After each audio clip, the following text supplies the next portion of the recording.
So let's get into maybe we come back to the book towards the end just to kind of wrap it up so people can you can tell them where to find all that kind of stuff. But Okay. so what's your process like a writing? Do you have kind of a now that you've especially now that you've done the second ones out, do you kind of have a path that you follow from outlining to editing all that, or do you just kind of let it happen? Like what's your process like? So it's hard to go by my first book because I wrote the outline for it again when I was like 18. I didn't publish it till I was it 36 or 37, 37 I think. So Mhm. it was a long process of just kind of being a hobby of working on it here and there. The first draft I worked on in intervals for probably 5 or 6 years.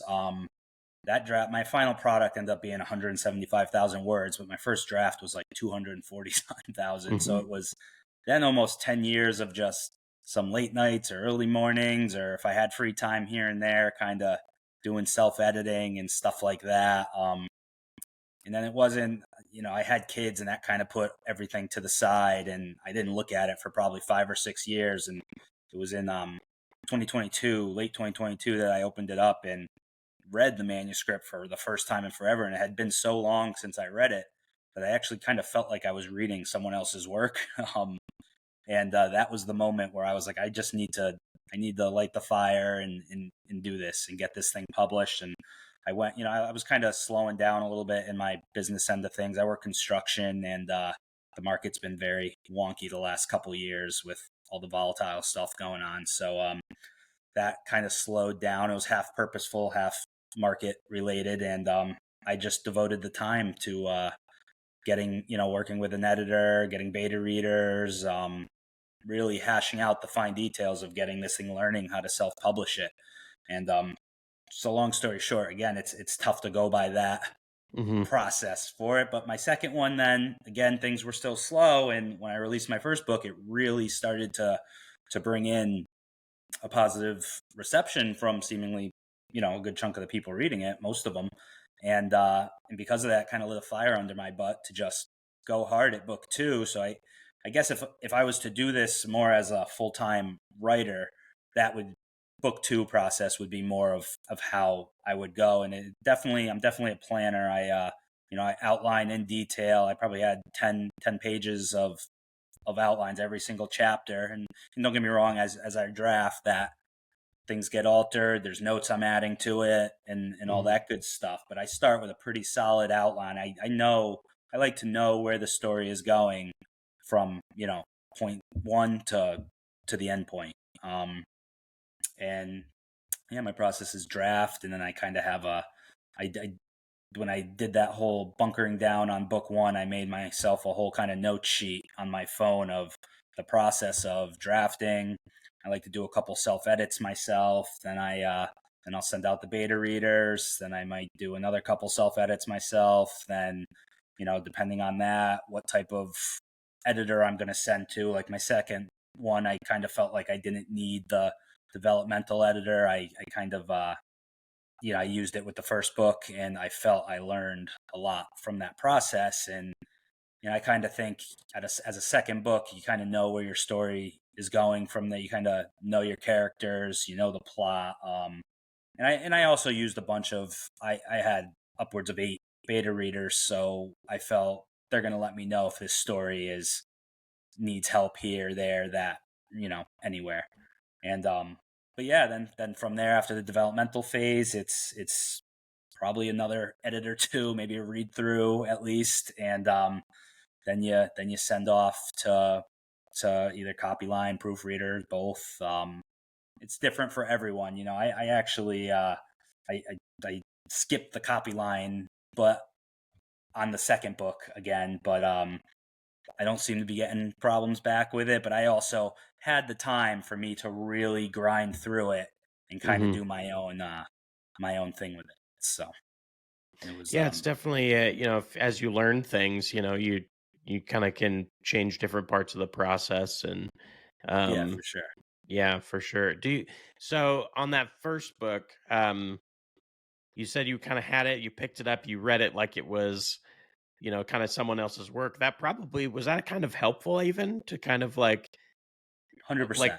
you were super kind of distanced from it, so able to Without a read it. doubt. Yeah. And then Without a did doubt. you Sorry, I didn't mean to cut you off. no, go ahead. I was just gonna ask, so then did it change a lot from when you read it?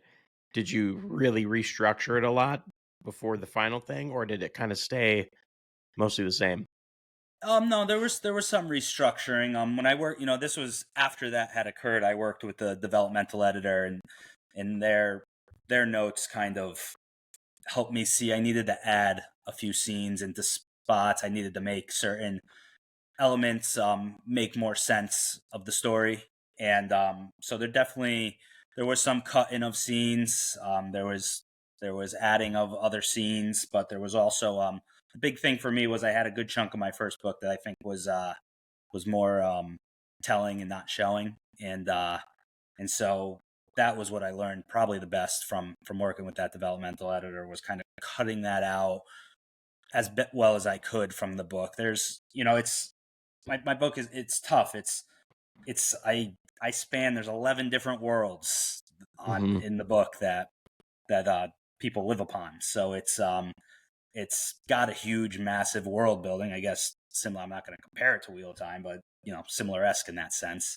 And and so it's just I couldn't fit everything about these into the first book, and there's elements I want to make sense down the road. So there was still some stuff that's kind of telling and not showing, but it's all about finding that balance. I think that's a lot of books, you're going to have stuff like that, and I did it purposely in some regards in the first book because I wanted to I wanted to have better impact in the later installments. I want it to make more sense. I think it's gonna kind of open your eye. Like, people reading it, they'll kind of be like, "Whoa!" More so as it goes on down the road than just forcing certain things into the first one.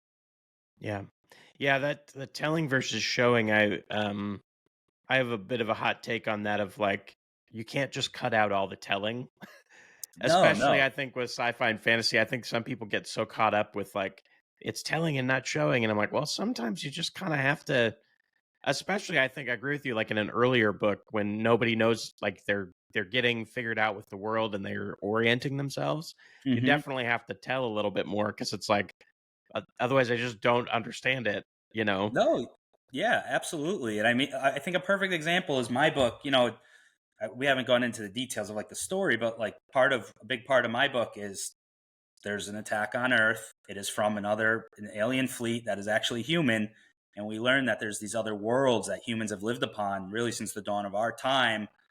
We have been kept in the dark purposely by them. There's a reason for it. You learn that. But like, a perfect example of what we're discussing is in my book, after the attack occurs, there's kind of this power struggle going on out there. And another group comes and says, "Come join us in this struggle. We'll teach you to fight," all that good stuff. And they kind of explain the situation. And I had a couple people like, "Oh, I don't know how you, it's a lot of throwing information out." And it's like, well, my characters are deciding whether or not they're going to leave our planet after just learning that there's other planets and go fight in a war on an alien planet with really what's kind of a alien magic system. I got to Hmm. explain a little bit about that before and I thought I handled it well. It's kind of in like a presidential address with a delegation of these other forces coming and explaining. And but yeah, it's one of those things where it's all personal preference, I think, when you're reading. And some people are going to love it, some people are going to be okay with it, and some people are not going to enjoy it. Yeah, I think people who are fans of sci-fi fantasy though are a little more forgiving with that too, where Definitely. it's like I like world building, so I can just read about world building. Like I don't even have to have a story because I just think it's Yeah, fascinating. yeah, just So tell me. yeah, so like I think it could also come from being Hobbit and Lord of the Rings fans. Tolkien, like the beginning of the Hobbit is like concerning hobbits, and then he just tells you like these are what hobbits are, and this is what they do during their Yep, day. And so you're just kind of like, oh, okay, and they got that out of the way. So yep. yeah.